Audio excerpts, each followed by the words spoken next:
What's more important, the journey or the destination? Actually, it's the company. Journey to Well, the podcast, was birthed with the intention to cultivate relationships. You can expect a plethora of conversations on nervous system regulation, breathwork, human design and astrology, cycle alignment, energy and spirituality, and honestly, so much more. But the heart of this community is to witness the journey back home to ourselves, rediscovering our innate power within. I couldn't be more honored to take this journey with you. Be well, my friend, and enjoy today's episode. Hello, welcome back to the podcast, Journey to Well. I'm Hannah. Today we get to talk about breathwork. So today is one of my favorite days. I had the honor of experiencing Tabatha's breathwork journey and also giving her a somatic breathwork journey. So this conversation is really coming from an experiential place, which is probably one of my favorite conversations to have. Rather than talking about a topic, we get to talk about our experience with it and our somatic felt sense of it. So today I am joined by Tabatha Debruyn. She is a transformational breath master. She's also a coach. We have a lot of kind of similarities in our approaches, in our breathwork styles, in our coaching styles. So I'm really excited for the conversation, all about mastering your breath and using breath as a somatic tool, which I would love to get into. Like, what does somatic tools mean? What are they? Why are they beneficial? So we have lots to talk about today. But first of all, Tabatha, I would like to thank you for coming on the podcast and really give you an opportunity to share who we're learning from today. Who is Tabatha? Well, thank you so much for having me. And thank you for being that compassionate witness and sharing your talents with me. It was an extraordinary experience. Likewise. My name is Tabatha Debruyn, and I'm a transformational breath master. And what does that mean? I teach simple breath patterns to help people realize how powerful their breath can be to change the state in the body, but also the state in the mind, both the conscious mind as well as the subconscious mind. So sometimes I'm just teaching people how to be able to down regulate so they can get grounded, so they can come from an aligned state. And other times I'm looking to change the state in the body and to activate to help them be more confident and charismatic and motivated to do the things they really want to in life. And then because I also do 9D breath work, which is breath work with an intricate soundscape using several different modalities, we can go deep into the subconscious mind when it comes to people that really want to do deeper healing, somatic healing, using the breath, but also allowing the soundscape to help people drop in faster. If it's big T trauma, little T trauma, human optimization, or addictions to all sorts of things. So there's a lot of different ways that I help people really feel good in their body and in their mind, but optimize the joy and the results that they're looking to manifest in their life as well. One of my favorite things about breathwork is first of all, everyone breathes, right? And everyone also thinks that they breathe wrong. When I say that I'm a breathwork practitioner, there's like, oh shoot, I'm probably breathing wrong. Like, no, you're not. But that you can use breathwork in so many different modalities. Like you're saying, you can use it. I love your approach and you diving into helping it with addiction, using breathwork with people that struggle with addiction, but also optimization and also dealing with trauma. Like breathwork can have such a wide breadth of help and support, and I think that that's one of the probably my favorite things about breathwork in general. I really want to get into my experience with 9D, but first, I'm very curious if you can share a little bit about how has breathwork changed your life? Like, why did you get into it, but why even listen to this podcast? We hear breathwork all the time now. I think it's a pretty popular modality. I would call it a pretty popular somatic tool. But for people that have heard that term but have not really tried breathwork or maybe have just done a little bit of box breathing or something, why use breathwork? Why has it been that tool that you now share with the world? Breathwork has changed every part of my life, Hmm. from my relationship with self, the peace that I have in my body. When I found somatic breathwork, I was dealing with functional depression. And wasn't letting anyone else know because I was the transformational coach with all of the modalities that I was able to be the compassionate witness who had the tools who could support somebody through these Mm, ailments that they were struggling with. And it was after my mom passed. I had been a caretaker for her for about 10 years. She became very ill at 58 years old, and it was very surprising to our family. So there was a lot of anxiety, PTSD that was around that. And so I've always been interested in developing as many tools to be able to hold space and help those around me. But I'm also an entrepreneur. I have two different businesses, transformational coaching, and I'm also an online health and wellness entrepreneur as well. And I was teaching many startup entrepreneurs how to build really successful businesses. And I was noticing that they had a lot of limiting beliefs that weren't in their conscious mind so much, that were in their subconscious mind. mm, So I've always been very intrigued by the subconscious mind. And I actually am a rapid transformational hypnotic therapist as well. So the two come together because when I was really struggling with panic attacks and insomnia, and what I didn't know was suppressed anger, frustration, resentment, guilt, shame that came out through the somatic breath work, um, that had been repressed through the whole 10 years and probably earlier with my mom.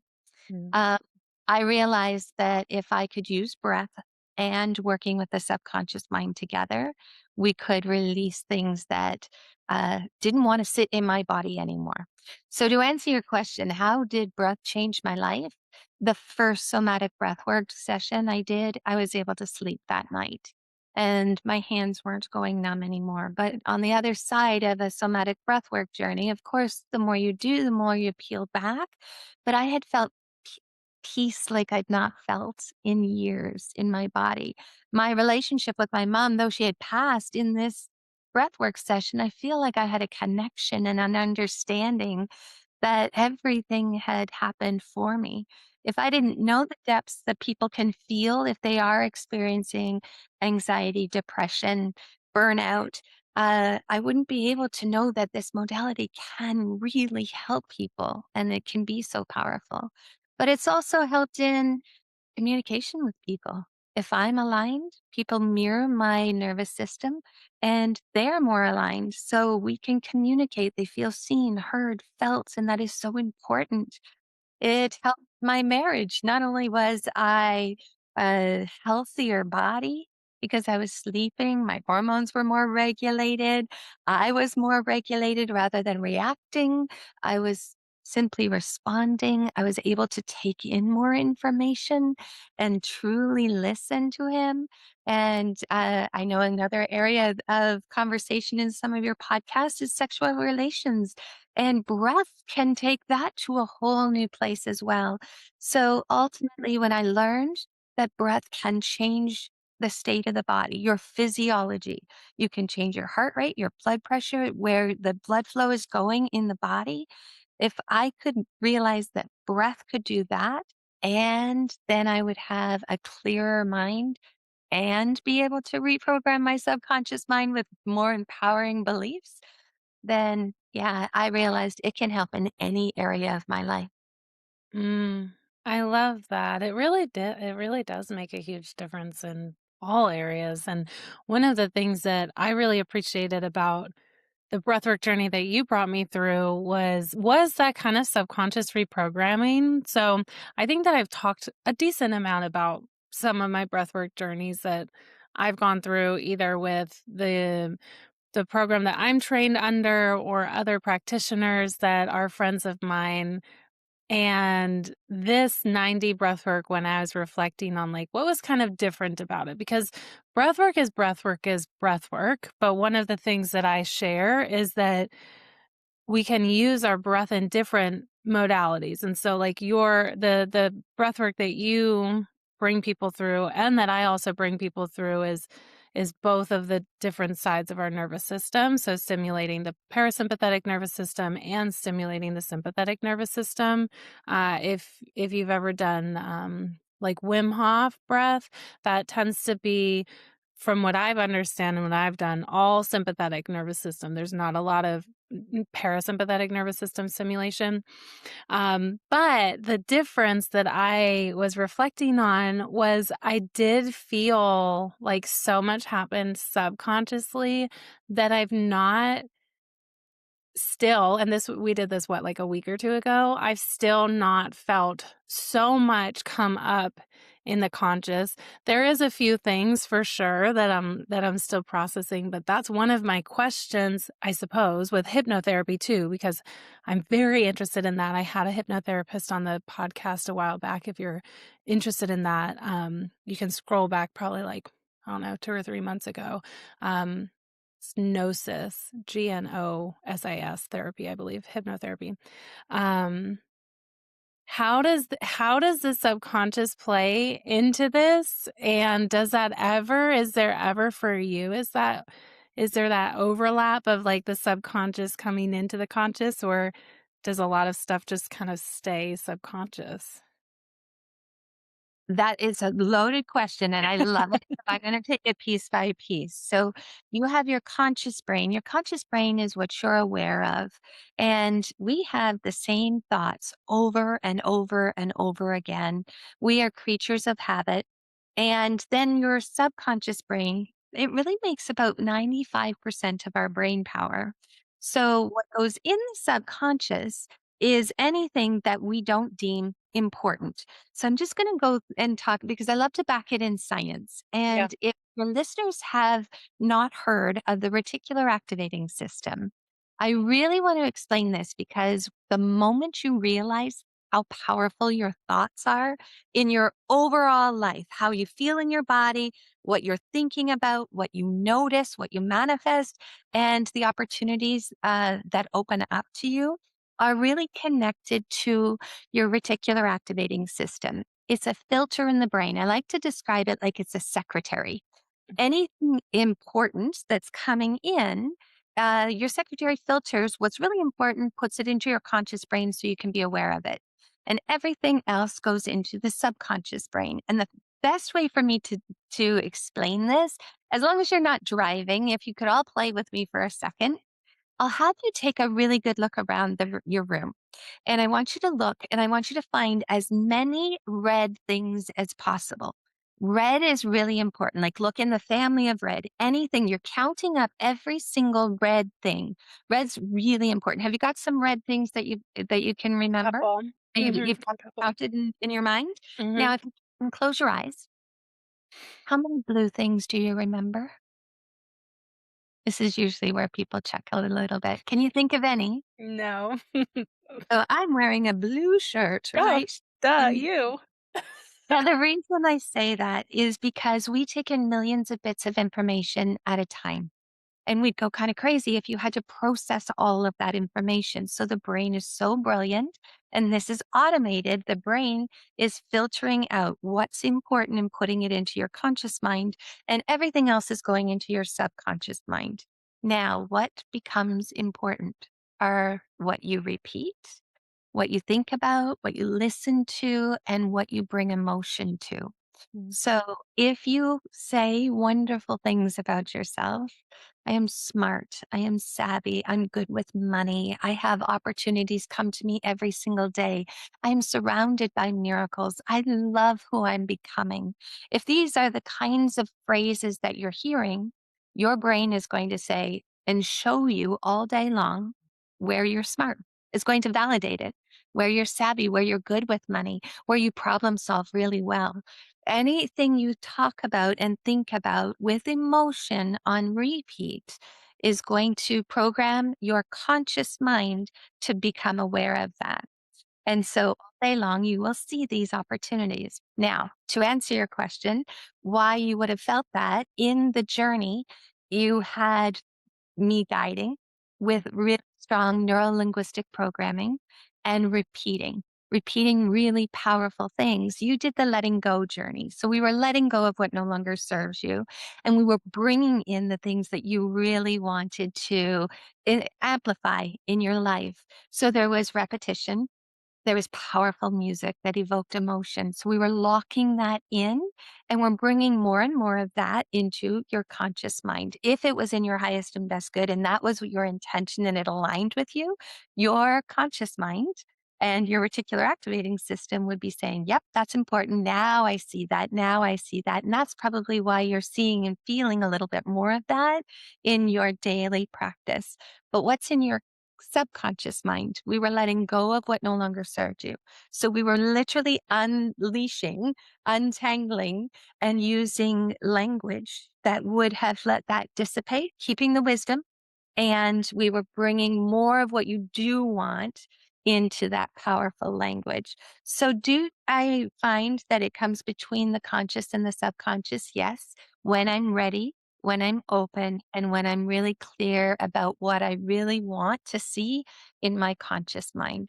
Did that make sense? Mhm. Yeah, absolutely, and thank you for explaining the reticular activating system because that's something I think that we can get forgetful of. I mean, these are things that I've learned. I've been on this journey for a long time, and these are things that I've learned, but you do kinda right? We get stuck in the day to day, and then it's like, "Oh, what am I choosing to fill up with every single day?" I was watching a TV show with my best friend the other night, and they were talking about a gratitude journal. And, she was like, "I think we should start gratitude journaling." And I don't know if she's ever done it before. It sounded like she hadn't, but I didn't ask.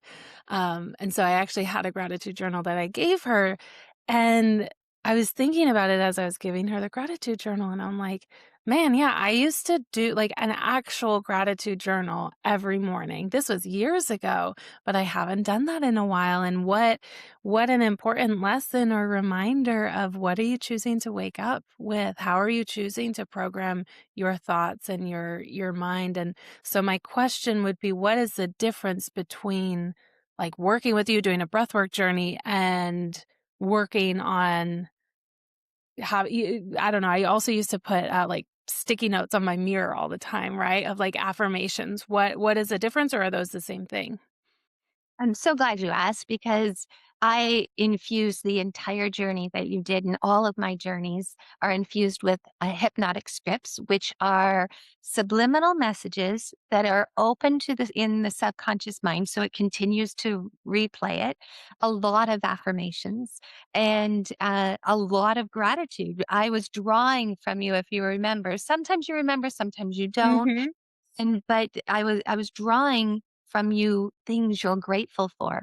When you are grateful, it raises your energetic vibration. And when you're grateful, you attract more to be grateful for. So that's why sometimes people will say, I came because I wanted to let go of a relationship or um a frustration from my childhood or an addictive loop. But what I got was not only that, I have more hope. I'm starting to realize I'm capable of new things. I've got more confidence. I'm more charismatic in situations. And that's because we were combining the healing with the safety in the body. The breath is still the magic with the affirmations as to, so we could program your reticular activating system. So Mm. they're all combined. 9D is one modality is the breath, the most important one. And then there are 8 other modalities in your ears. And I do a lot of my work online. And so you just tap in with a set of earbuds as you did, or in person. I have noise canceling headphones And so there's binaural beats, which slow down the brain waves and allow you to drop into a meditative state. A meditative state with the breath pattern helps you become more suggestible to lock in those subconscious reprogrammings. But I also use music with particular frequencies and like I said, the subliminal messaging, the NLP, plus the guided coaching with particular themes as well. So there are 8 different modalities. If your listeners are curious, it's easier to experience it. It's Yeah. just I could talk about it, but it's not the same as experiencing it. If they go to my website and they sign up for my newsletter, they will get a 7-minute cinematic trailer explaining how 9D works and all of the different layers, and a 5-minute 9D breathwork reset as well. So Fun. a way for them to really experience what I'm trying to explain. I was just watching somebody talking, another breathwork practitioner, and they were saying the same thing. They're like, it's so hard to explain a breathwork journey and what you go through. Because one, every single journey is so different. So it's really hard to be like, oh, you will have so much come up and like all of these memories and you're going to relive situations, or, oh, nothing's going to come. Like, and every single, that's why I love group breathwork journeys, especially. I think you and I talked about this, but because you get to witness so many different journeys all at once. And then when everyone comes out of it, I always hold space at the end of the container to share if you want to share anything that came up. And it's so, it just, I don't know, it warms my heart and tickles me every time someone shares and they're like, wow. Another participant is like, wow, I had a completely different experience. And how cool that we were able to experience that together in the same journey. And we're co creating this energy together. And then, my repeat participants that they're like, yeah, this month was completely different and something completely different came up. And so I love that about breathwork. And it is very hard to explain. But my next question was going to be, how was the journey for you? How was the somatic breathwork journey that you went through? And how maybe any insights or any connections that you've made since I think we did that one a couple weeks ago too. It was completely different, but I would say my favorite part is you as the facilitator. Your voice is beautiful. It put my system in safety right away, which allowed me to surrender. You created a safe container for me, not only to breathe really deeply, but also, as I mentioned, I feel like I was out of my body for a bit.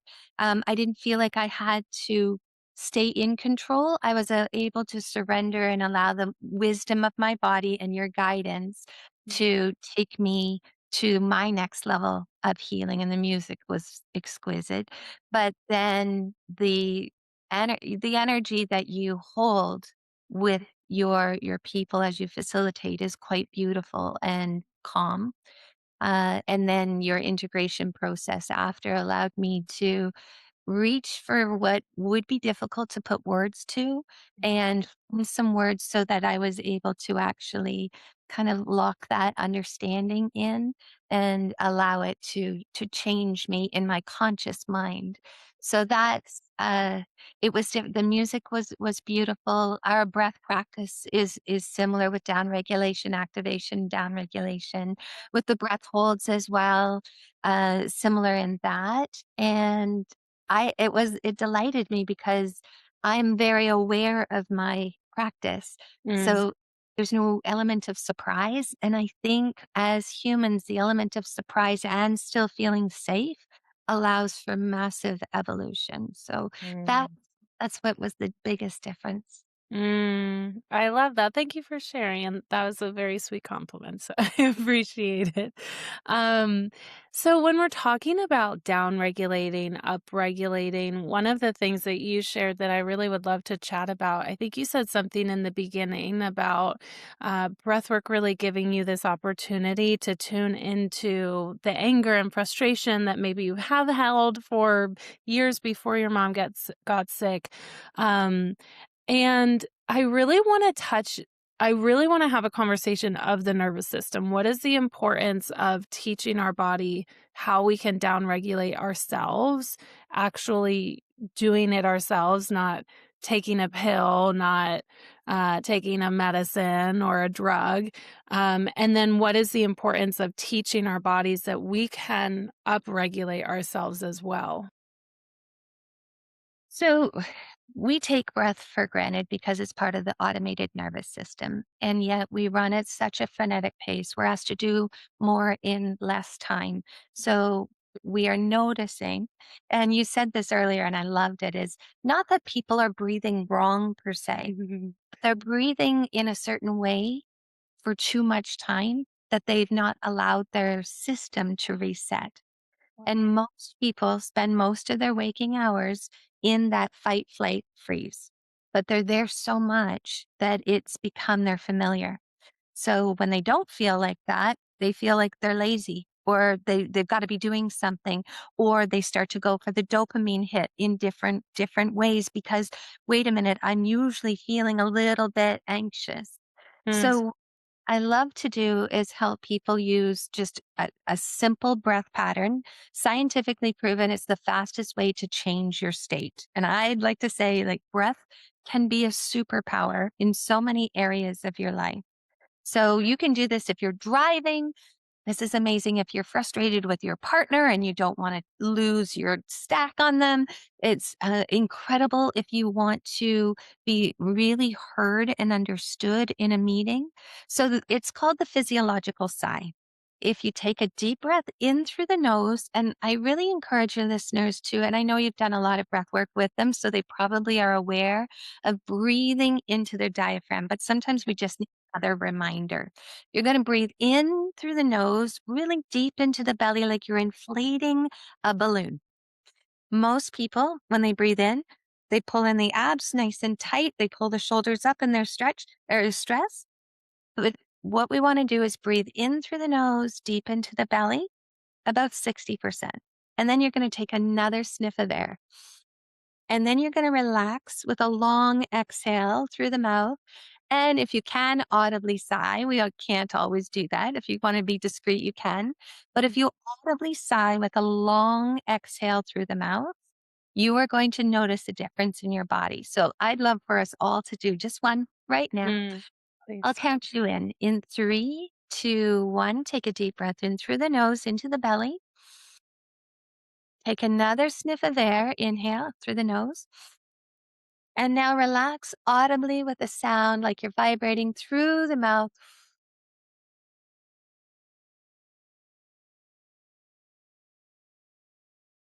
Heart rate went down, blood pressure went down. And what I find fascinating is you have more blood flow to your prefrontal cortex. Mm, So your mind is now a little bit more clear. So just knowing that you can get it out of your fight, flight, freeze response where most people live most of their days into rest, digest, and heal at a time, just to let your body just calm and get back into alignment. mm, That's so important. But mm, sometimes we really do want to change our state. We're frustrated with ourselves. We're lacking motivation. We're going to reach for another coffee.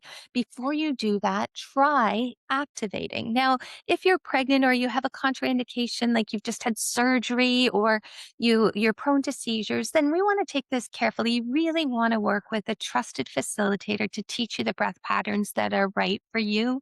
But mm, most people, if you do a light workout, you can do a few of these active breaths.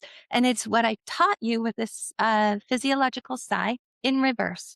You're going to breathe in through the mouth, longer on the inhale, and you're not going to think about the exhale. It'll be short exhale. But if we just did five of these, if you don't have a contraindication, notice what happens in your body. So I like to kind of purse my lips a little bit because you're breathing in and out through your mouth. So my mouth gets a little dry. I make more saliva that way, but we did five together in three, two, one. Deep breath into the belly, through the mouth, into the chest. Relax and let go. Into the belly. Yeah. Relax and let go. Three more.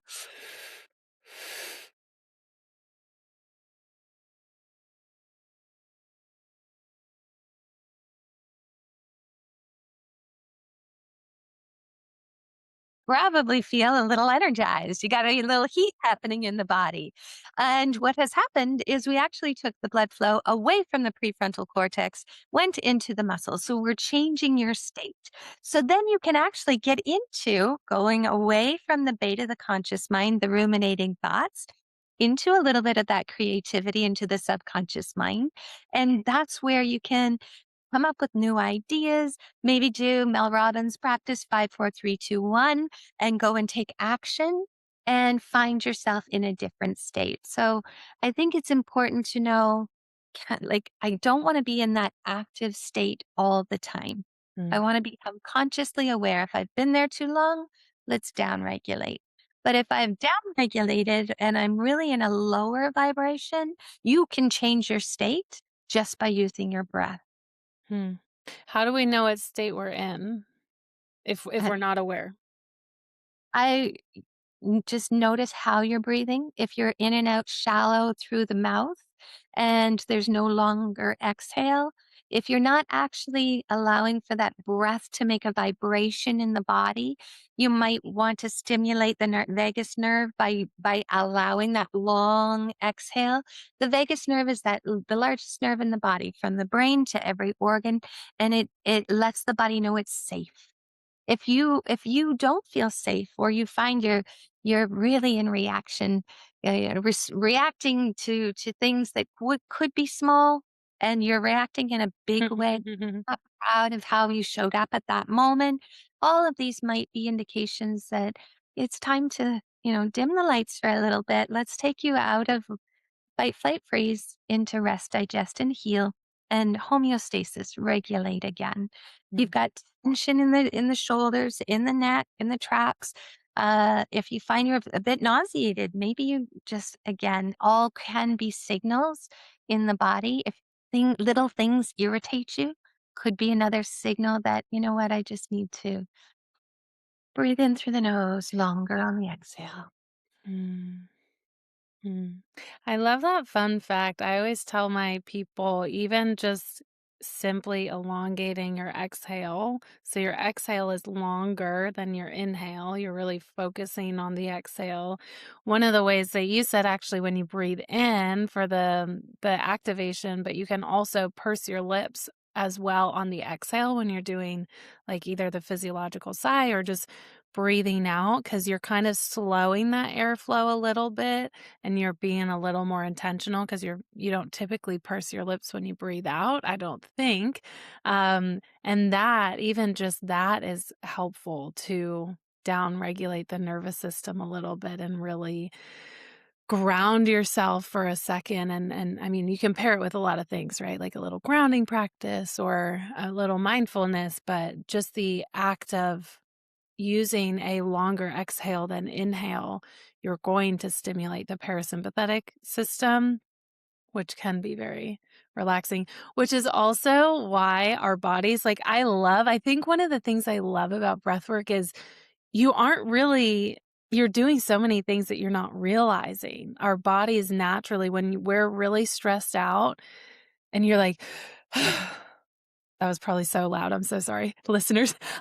But you do a really loud sigh, your body is trying to regulate itself. That's your body's way of doing its own physiological sigh and trying to make a longer exhale. And so I always say that too, catch yourself. When you catch yourself doing a sigh, oh, maybe that's an indication that my system is a little too upregulated right now, a little too tense, and let me use that sigh as the reminder of, oh, I can breathe out a little bit longer. I can take a couple moments when you're driving. I mean, we all have like 30 seconds standing in an elevator on your way to your office and do a couple exhales. Your body's naturally doing it. It's just bringing a little more mindfulness to it. Animals do it all the time. You see dogs do it, but Yeah. I love that the wisdom of the body is incredible. We've just blocked out. We've gotten into such a fast pace in life, and but kids, if they are feeling big feelings and then they start crying, and that's exactly what they're doing. They're innately doing the physiological sigh. Yeah. Yeah. I love it. I feel like, was it that breathwork journey? I don't remember. Sometime recently when I was crying, I've never really noticed myself do it so much naturally as an adult, but recently it might have been our breathwork journey. I can't remember, but I was like, "Oh, this is interesting." Like my body is naturally doing the physiological side, which I don't know if that's new for me. It seems new because I haven't remembered doing it like that often when I cry, but you can catch yourself a little bit. Sometimes you will. If you get a good cry on, like a good a good release, which is also what breathwork can do, right? I was just gonna say sometimes people can be a little afraid of a Yeah. journey, and what I would really love to do is demystify that. First of all, you are in full control the whole at any time. If you're in an active somatic breathwork journey, you can close your mouth, breathe through your nose, and I guide you. You do the same. Be the captain of your ship. It's not like when we say surrender control, it's like letting your body do what it wants to do. But you at any time want to slow things down. You want a trusted facilitator, and they will make sure that you know you are safe and held, and we've got you. And if you do lean into somatic breath work, sometimes your body spontaneously does, call it sweating out the eyeballs, because some know why I'm crying, sometimes I don't. Uh, you don't relive anything. It's like you're a detached witness. So it's not something to be afraid of that way. Sometimes I laugh hysterically. I'm not even sure why, but Mhm. that would be old shame coming out of my body. A lot of people yawn. Some people tremor, like tremble, Yep. and shake. And sometimes it's interpretive dance. So if you are curious, do reach to a facilitator and have a consultation. Make sure you know you get your questions answered, because it's not something to be afraid of. It's something that if you can embrace and give it a try, it can be life changing. Mm, mm. I was thinking about that earlier when you said something about control because I tend to enjoy being in control. That's why when I even drink alcohol, like I've never blacked out. Like I have a lot of you could say like too many control issues, but I like to be in control. But one of my things that I really love about breathwork is like you are in control in a way and you're giving that control away to your body but you are in control of how deep you're going, and I think that's what really intrigued me the most about breathwork initially was it's not this, like, plant medicine journey, and we don't have to go there, but for me and I've never done one, so I'll preface this with I'm not saying this from, like, a well-educated or experiential position, but for me, the hang up around plant medicines is so many things, but one is that you're I don't really feel that you're really in control because you don't know how your body's going to respond to the plant medicine. If you have a little bit of a lower tolerance and you take a little bit more, whatever. There's so many conversations to have around there. But with breath work, you're in control the whole time. And it's this permission slip, especially for someone that really likes control.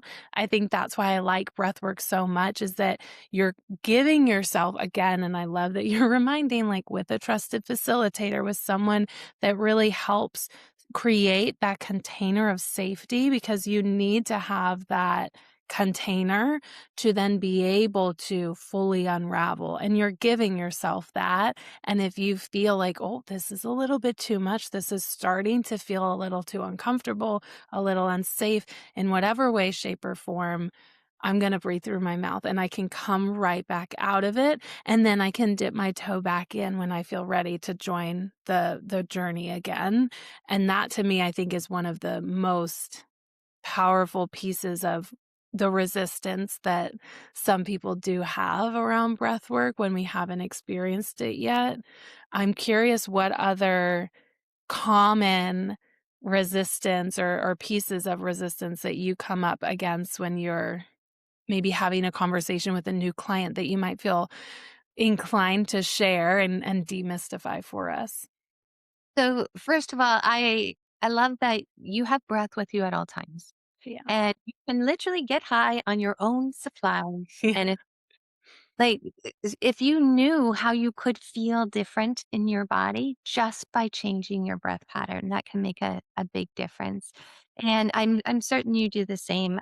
If anybody is interested, I do a complimentary discovery call to establish that safety and that trust. And in those calls, people will say, you know, will this be against my religion? And that is just a question that I will have. And so Yep. we about that. And all religions are welcome in my practice at any time. But if there are things that they're wondering, like ask the questions. And it can be a very spiritual experience, but it's not a religious experience. So you bring you and your belief systems to the practice. The breath just amplifies whatever that is. People will say this is woo woo, and it's actually physiology and neuroscience. And at the same time, it can really help you in your overall energetic atmosphere, which also can be measured by science. So if they want to talk neuroscience, I'm absolutely happy to do that. They want to talk physiology, I'm happy to do that.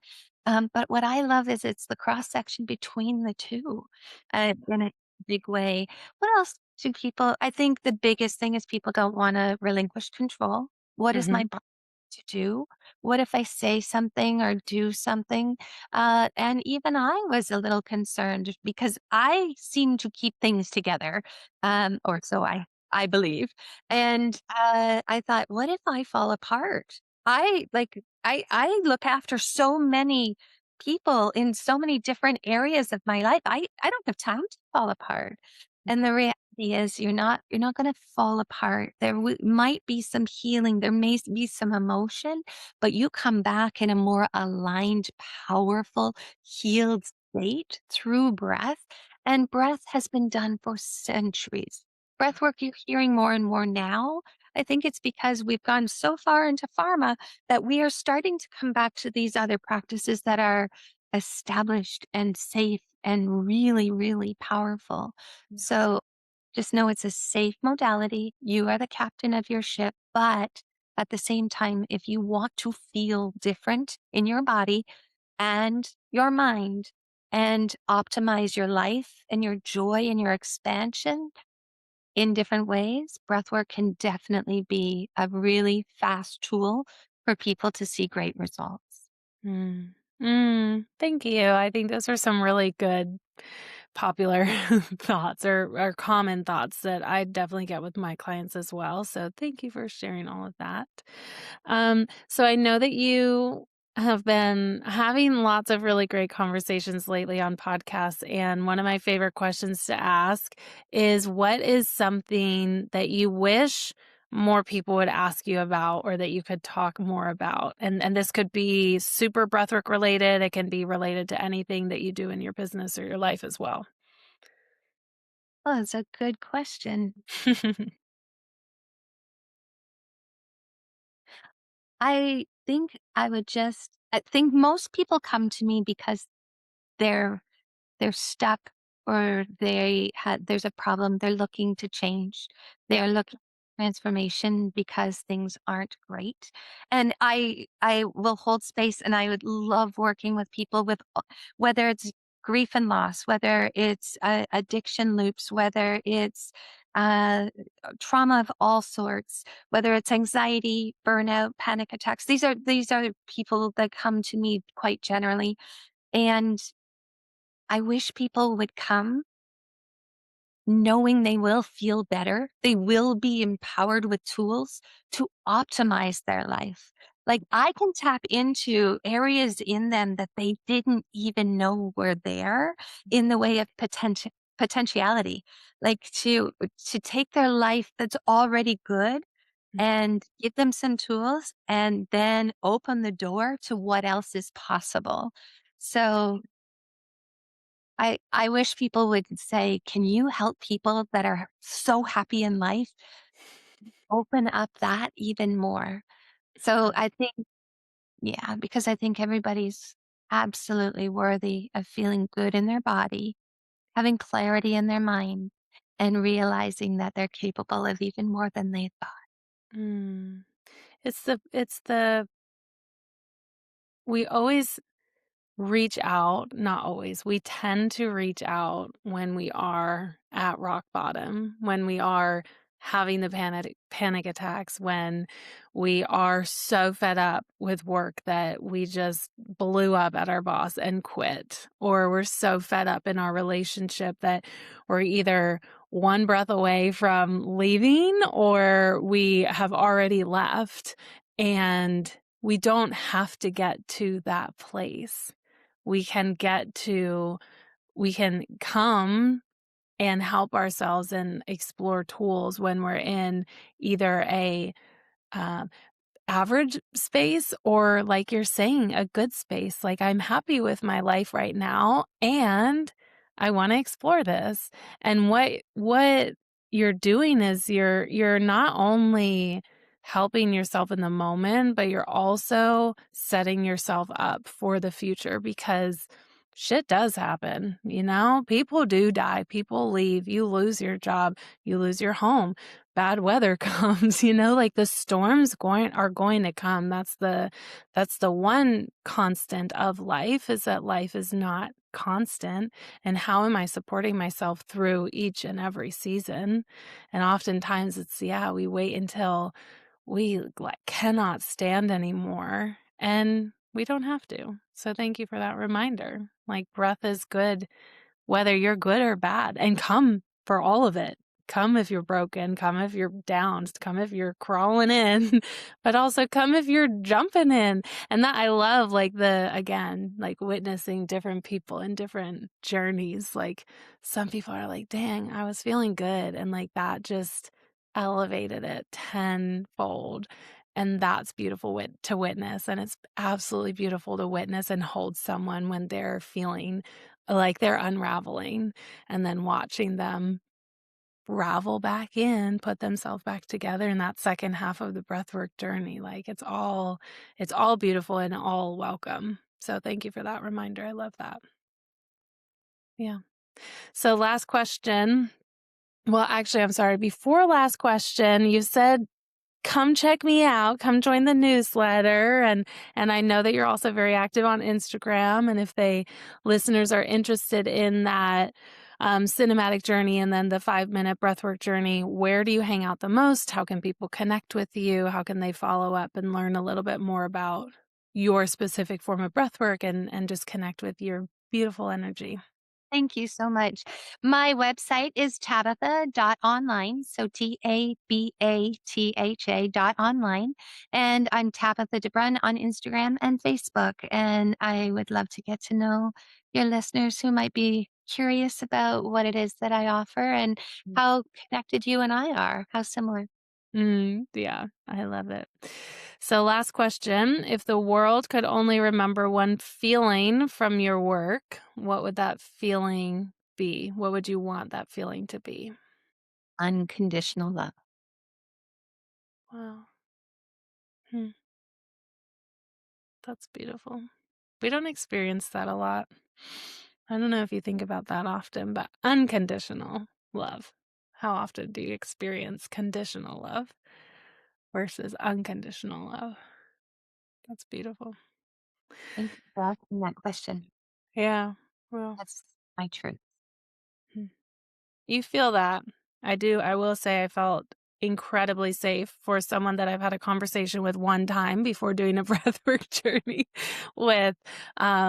You also create such a beautifully safe container, and you hold very safely and very powerfully. You hold space and you hold, like, I felt held the whole time. And you don't get that often either, so thank you for that. That's really a gift. Appreciate Thank you so much for coming on. This was a fun conversation. I always love spending time with you. it. Was. Yes. Thank you very, very much. Thank you so much for being here. Truly, your support and love is the foundation of this community and this podcast. If you find yourself in a season of life ready to explore your inner landscape deeper, or perhaps you feel like you've tried all the things and nothing has worked, here's your gentle invitation to come back home. Align and Embody is my signature coaching container that is created to explore our soma, our living wholeness. Perhaps the answers you seek truly do live within. You just need to learn the communication of your body. Align and Embody combines the 3 pillars of my business: human design, somatic breathwork, and cycle alignment. Head to the link in this description to learn more, or better yet, reach out on Instagram @_journey-to-well. I'd be honored to connect with you. Be well on this journey, my friend. Talk soon.